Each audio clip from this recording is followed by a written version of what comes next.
तेरी कृपा बिना नहीं एक भी अनु लेते हैं श्वास तेरी कृपा से तनु तनु।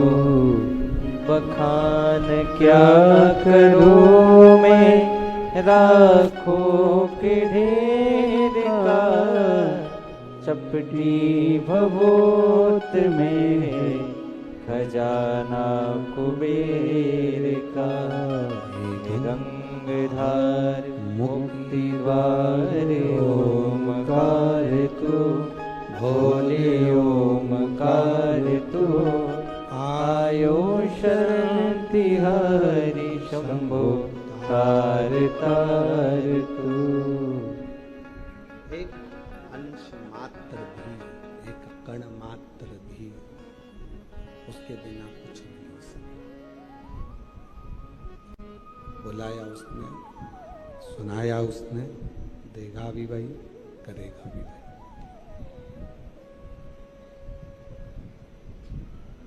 बहुत देवराज नाम के ब्राह्मण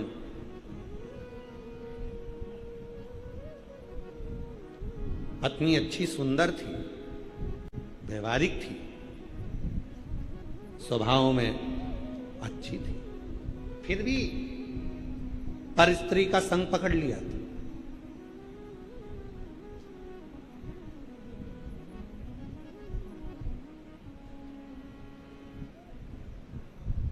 दुनिया में ऐसे कई लोग हैं जिनको घर की दाल पसंद ही नहीं आवे, ढाबे की ही दाल पसंद करते। घर में स्वच्छता से बना हुआ भोजन पसंद नहीं आता और बाहर का भोजन पसंद करते।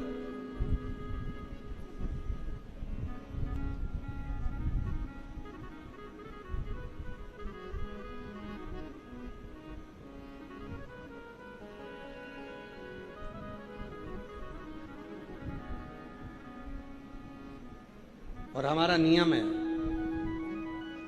मान लो कहीं किसी स्थान पर गए और हम एक बार की बात है, बहुत पुरानी, नैमिषारण्य एक बार गए तो वहां रात्रि के समय पर पहुंचे, रात का समय था।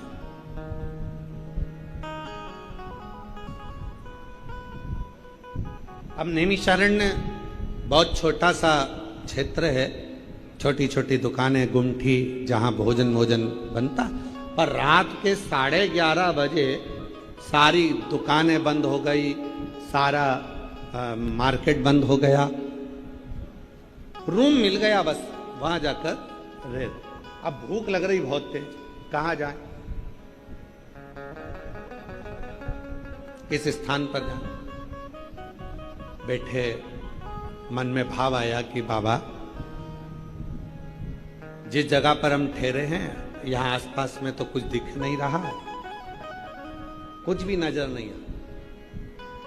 केवल एक साइड में एक गुरुद्वारा था, गुरुद्वारा। कोई जगह पर भोजन नहीं मिला, सब बंद पड़ा। रात 11:30-12 बजे की बात, गुरुद्वारा दिखा। साथ में कुछ लोग भूखे भी थे, तो हमने कहा चलो, भोलेनाथ जी ने मार्ग बताया है, सामने गुरुद्वारा आया है और भगवान शिव की बड़ी कृपा है। जिन गुरु नानक देव जी ने नामदेव जी महाराज के सम्मुख में बैठकर शंकर जी के मंदिर को, नामदेव जी की भक्ति और गुरु नानक देव जी की भक्ति ने मंदिर को पलट दिया था, वो मंदिर आज भी महाराष्ट्र में औंडा नागनाथ के रूप में विराजमान है। तो वो गुरु नानक देव जी की इस पवित्र आनंदमय गुरुद्वारे का दर्शन हो रहा है। चलो अब तो गुरु नानक देव जी ही अपने बच्चों को भोजन कराए, चलो जरा। शिव का नाम लिया, गुरुद्वारे में पहुंच गए, नैमिषारण्य का गुरुद्वारा। दरवाजा बंद था, आवाज लगाई, खोला, अंदर गए। अंदर जाकर हम नहीं बोले, एक शब्द भी हमने नहीं कहा कि हमको भूख लगी है, या हमारे साथ में जो 8 लोग हैं, 10 लोग हैं, इनको भूख लगी है। हम बस अंदर गए और अंदर जाने के बाद में तुरंत अंदर से एक भाई आया और वो सिख भाई आकर कहता है, लंगर चखोगे, लंगर चखोगे। सबका मुख उसी को देख रहा था कि ना जाने किस वेश में नारायण मिल जाए, आज मेरा बाबा सामने, लंगर चखोगे। तुरंत गरम गरम फल के सब्जी लाकर दिया, लंगर चखा, भरपेट भोजन कर कर चल दिया। कोई दूसरा नहीं, हृदय चित्त विश्वास भरोसा दृढ़ होता है तो शिव जरूर किसी ना किसी। घर में पत्नी बड़ी सुंदर है देवराज ब्राह्मण की, बच्चे भी बड़े अच्छे हैं, स्वभाव भी अच्छा है, सब कुछ अच्छा, पर फिर भी देवराज ब्राह्मण दूसरी स्त्री के चक्कर में पड़ गया, दूसरी, और दूसरी नारी के चक्कर में फंसा। वो दूसरी रानी ने कहा, नारी ने कहा कि मुझे रानी के गले का हार लाकर दो। रानी के गले चोरी करा, हार लाया, पर स्त्री को दिया। देने के लिए लेकर आ रहा था और रास्ते में राजा के दूत पीछे पड़ गए और ये मंदिर में जाकर छुप गया। मंदिर आज तक पत्नी ने कुछ नहीं मांगा तो भी पत्नी बुरी थी, और वो जो पर स्त्री थी वो मांगती रही तो भी वो अच्छी लग रही थी। ये दुनिया की रीत, दुनिया की। पराया धन और पराई नारी एक दिन बर्बाद कर कर ही रखती है, बर्बाद। पराया धन भी बर्बाद कर देगा और पर नारी भी बर्बाद। इसलिए भोलेनाथ जी से कहा करो, भगवान शंकर के मंदिर में जाया करो तो शिव जी से प्रार्थना करा करो, मेरे भाग्य का देना, मेरा देना, मेरे परिवार के भाग्य का देना। मुझे दूसरे का धन नहीं चाहिए। ये दूसरे का धन आएगा तो डॉक्टर में लग जाएगा, दूसरे का धन आएगा पुलिस में लग जाएगा, दूसरे का धन आएगा कहीं गलत जगह चले जाएगा, दूसरे का धन आएगा तो कहीं ना कहीं गलत संगत में लग जाएगा। मुझे नहीं चाहिए, मेरा खुद का धन,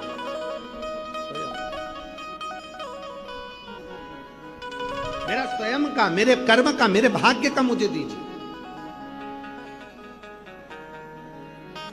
और मत बुरे कर्म कर बंदे, बोलो बोलो सब साथ में बोलो, अरे मत बुरे कर्म कर बंदे वरना पछताएगा, भगवान की आंखों से तो बच नहीं पाएगा, तू बच नहीं पाएगा।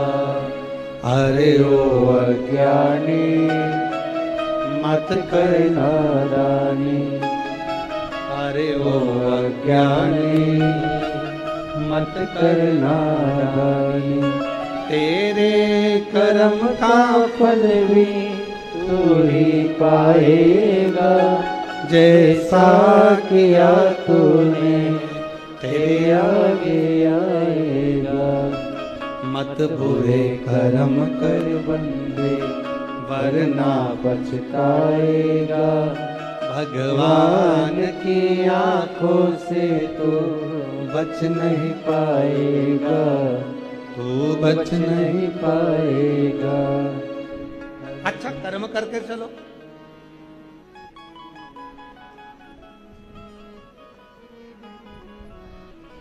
श्रेष्ठ कर्म कर कर चलो, फिर देखें क्या हो। दूसरे का धन भी नहीं चाहिए और पर नारी का संग भी नहीं चाहिए, होना ही नहीं। विश्वास जब दृढ़ होगा तो दुनिया का ऐसा कोई काम नहीं है जो हो नहीं सकता। शिव जी को कहो, विनय करो, निवेदन करो कि हमारे भाग्य का दें, हमारे भाग्य का दें। हमें दूसरे के भाग्य का नहीं चाहिए, दूसरे का धन नहीं चाहिए, हमें अपना देना, मेरी किस्मत का दें, मेरे भाग्य का दें। हमें दूसरे का धन नहीं चाहिए, दूसरे की संपदा नहीं चाहिए।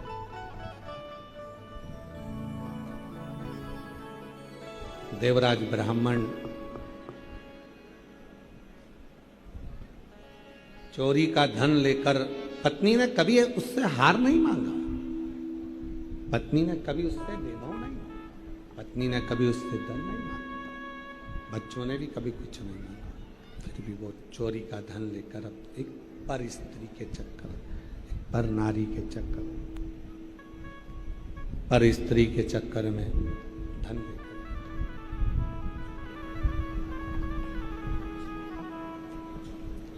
दो क्षण की शिव पुराण की कथा सुनकर उसके प्राण चले।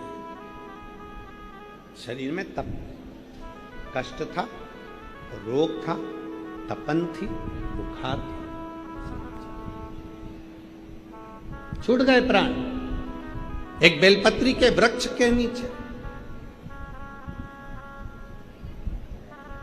एक बेलपत्र का पौधा हमारे घर से 5 दोषों को समाप्त कर देता।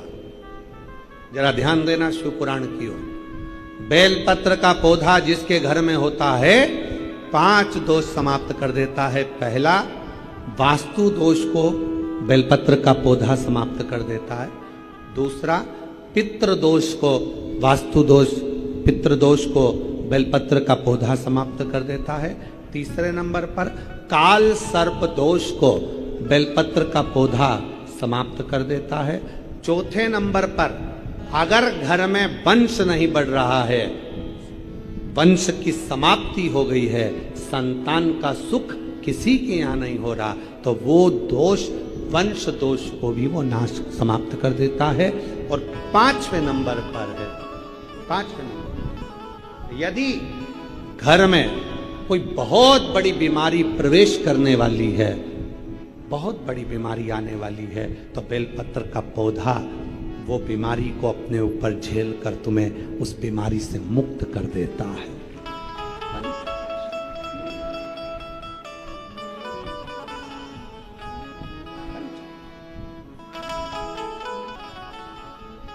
बेलपत्र का पौधा कई दोषों के निवारण के लिए मूल होता है। इसीलिए कहते हैं जब कोई बहुत तकलीफ में आ जाओ, बहुत कष्ट में आ जाओ, बहुत परेशानी में आ जाओ, हर तरह से जब लगने लगे कि हर तरह से कोई सुख नजर ही नहीं आ रहा, कोई रास्ता ही नहीं, विश्वास, भरोसा, दृढ़ता जब पूर्ण होती है, व्यक्ति भरोसे में पूर्ण होता है, दृढ़ता में पूर्ण होता है, तो उसको सुख मिलता है। भरोसा दृढ़ हो, विश्वास दृढ़ हो,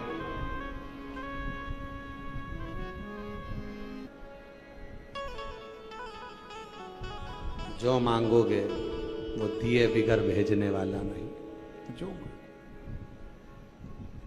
इसको शिव पुराण की केवल कथा मत समझना कि सुनी और चल दिए, ना ना ना, कथा पूरी होते ही जब आरती हो,